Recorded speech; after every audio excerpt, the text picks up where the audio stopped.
LA City Council chamber today as the council was attempting to vote on a homeless issue involving hotels. Protesters interrupting the council meeting for a second week in a row. And LAPD jumping in to stop one woman from charging the council president. Marla Tea is here with what happened.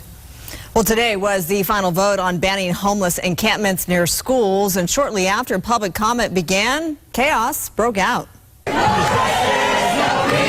For the second time in 2 weeks, the LA City Council meeting is interrupted by protesters speaking out against a measure aimed at banning homeless encampments within 500 feet of schools and daycare centers. Before the council could vote on it for a third and final time Tuesday, a woman climbed over the chamber's benches. No, sergeants Shouting obscenities at Council President Nuri Martinez. I live on the street, you bring. Do we have jail support for our comrades getting arrested here? LAPD officers rushed in and a recess was called. Now you have individuals actually jumping over barriers to try to attack elected officials, and that's just simply not going to be tolerated. Martinez, who supports the ordinance known as 4118, also got support from her colleagues. Frankly, if police weren't here, I believe many others would have joined them. It's not appropriate. I've never seen anything like this before. It's unbecoming. We the people have a voice about this 4118, about this 4118. The protesters say the measure criminalizes the unhoused and say the answer is more outreach, not more homeless sweeps. We are actually causing death to the most vulnerable children that we have, which are unhoused children. The majority of the council disagrees and in a 11-3 vote passed the ban. This is an issue of restoring order. Now, LAPD reports one person was arrested, a man, not the woman who breached the bench. Now, LAPD reports one person was arrested, a man, not the woman who breached the bench, and not the woman who breached the bench. Protesters, she will not legislate out of fear. I want to give all the praises and the honor to Yahweh Bahashem, Yahweh Shah Bahashem, Rucha HaQuadash, and double honors to the elder apostles and even the elder bishops of Great Millstone. Honors as well to you brethren, you fellow believers of the truth, and shalom to the elect. I want to go in this video here. It's titled, Chaos Erupts at LA City Hall as Council Votes to Ban Homeless Encampments Near Schools. So, you know, the first thing came to my mind is, aren't these politicians, aren't they the ones that set up to help ban homelessness in general? They want to ban the homelessness from the schools, and isn't that showing that they are a failure to the society that they were elected? These elected officials, isn't it showing their failure, that they're incapable of really leading, which they're all set up. You know, they're all funded and set up. We know that. But shouldn't their focus be more on trying to get the homeless people off the streets and the homeless children? And this is crazy because there's homeless children in these encampments. So you're telling the children that are homeless that they can't even sleep near the school to go into the school? I don't know. I'll tell you how phony this society is. What is more dangerous, the encampment or the school? I would say the schools, because they're the ones that control your mind. Now, there's nothing wrong with learning, you know, reading, writing. In this society, we got to do that and to survive. Mathematics. I'm not going to make this video long. Proverbs 29:2. It says, basically, we could quote this: when the righteous are in authority, the people rejoice, but when the wicked bear rule, the people mourn. Right? So this is crazy because these politicians, they're all about claiming to love and bring order and justice. And this man said, I've never seen anything like it.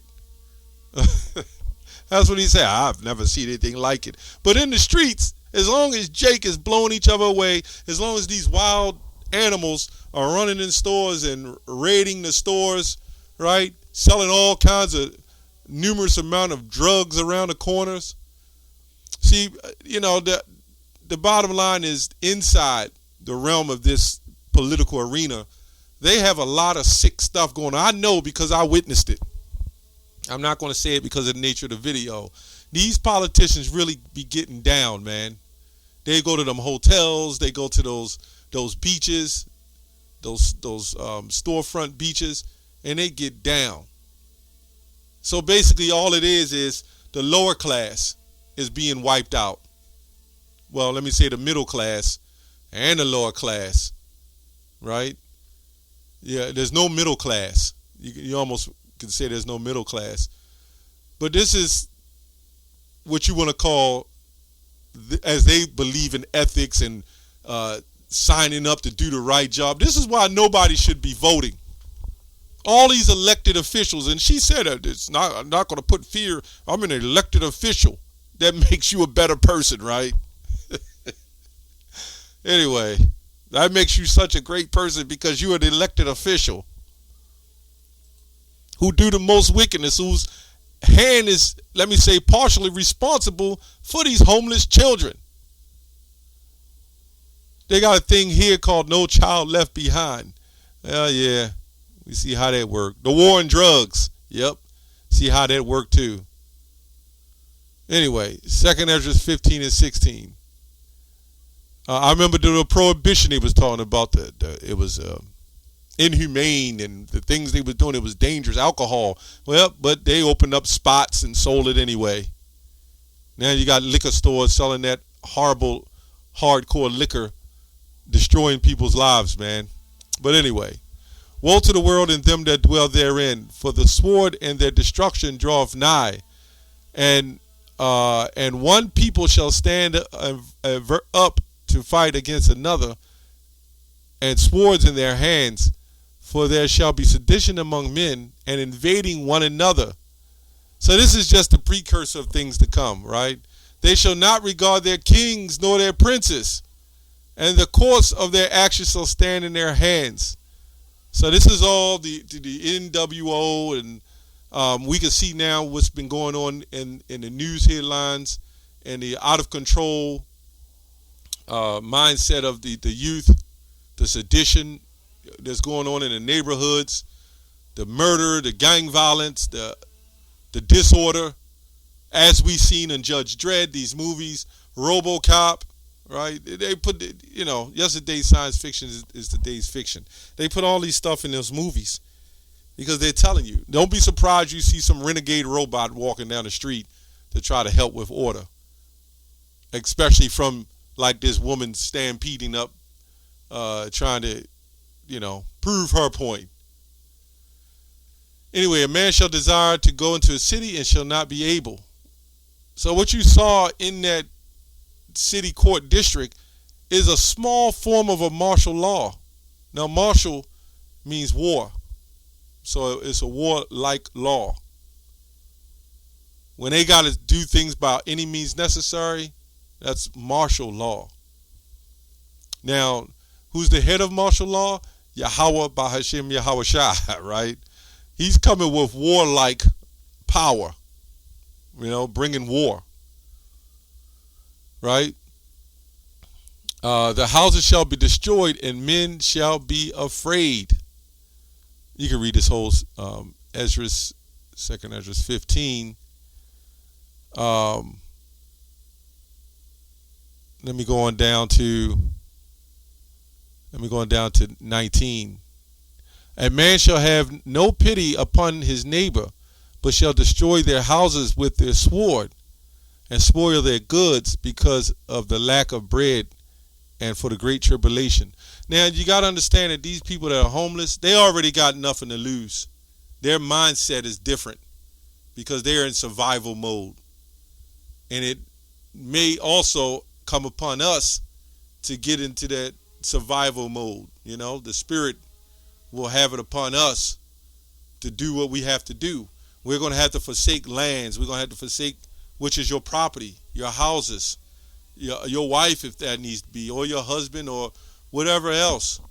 I'm talking about even the sisters, you might be in a situation, the brothers, sisters, whatever.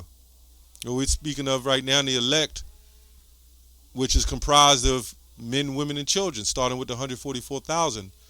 You may have to make sacrifices. If your spouse come up and say, hey, get this MOTB, this thing, this very thing. You might have to say, nah, I ain't doing that. That's what it is. You're going to have to make a sacrifice. That's what it boils down to. Are you willing to live on the streets? You know, which I had a bout with that for a short time. It's not fun. But hey, you do what you got to do. The comfort of life is about over. A lot of you people aren't seeing it. You're not noticing at the gas pump because it's a slow progress. You know, it's like a frog. You put them in hot water, they'll boil to death. So what's happening is the water's boiling around you, and you're not even realizing what's happening. You haven't realized your food went up. Everything has gone up on high levels. And people get this normacy bias, which they bias to the normal. They want to, in their mindset, put things back in perspective as to live comfortably. Right? A man shall have no pity upon his neighbor, but shall destroy their houses with the sword and spoil their goods because of the lack of bread and for great tribulation. Right? So, I'm not going to make this long. I'm going to go to 22. My right hand shall not spare the sinners. But remember, everybody said the Lord hates the sin, not the sinners. But it says here, my right hand shall not spare the sinners, and my sword shall not cease over them. Now, there's a lot of people, and it says that shed innocent blood upon the earth. A lot of people said, well, the Apocrypha wasn't canonized. So who are the people that sit up there and said, like Martin Luther or whatever, say, well, wait a minute, we need to take this Apocrypha out of here. Does that still make it righteousness with the Most High? Nope.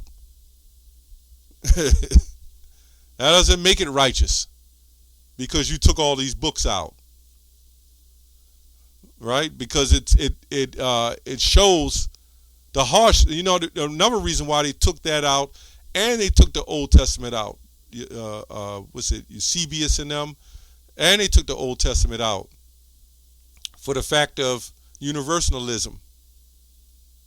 You know, and they universalized this so-called religion on slaves. They took the Old Testament out, the New Testament, some of the New, kept the slave scriptures in, took the Apocrypha out. It was used as an enslavement tool. So anyway, I just found this kind of weird because these politicians can't have any pity on even the people because all of them voted. They all voted for them, try to, you know, make a better life. And those people would be intense. This is how messed up our people are. They'll be in them homeless encampments and they will still go and line up and post up to vote. And what they'll do is they will encourage you and say you're making a difference to the community to help you. Then you'll go down there and vote, and they'll give you a cup of coffee, you know, maybe a donut, and they're going to send your ass right back to the homeless encampment, man. You can't make this stuff up. This is all wicked, man. They have the nerve to talk about the homeless encampments, but look at the schools. Okay? They the one breed destruction. Anyway, that's all I have on that. Shalom.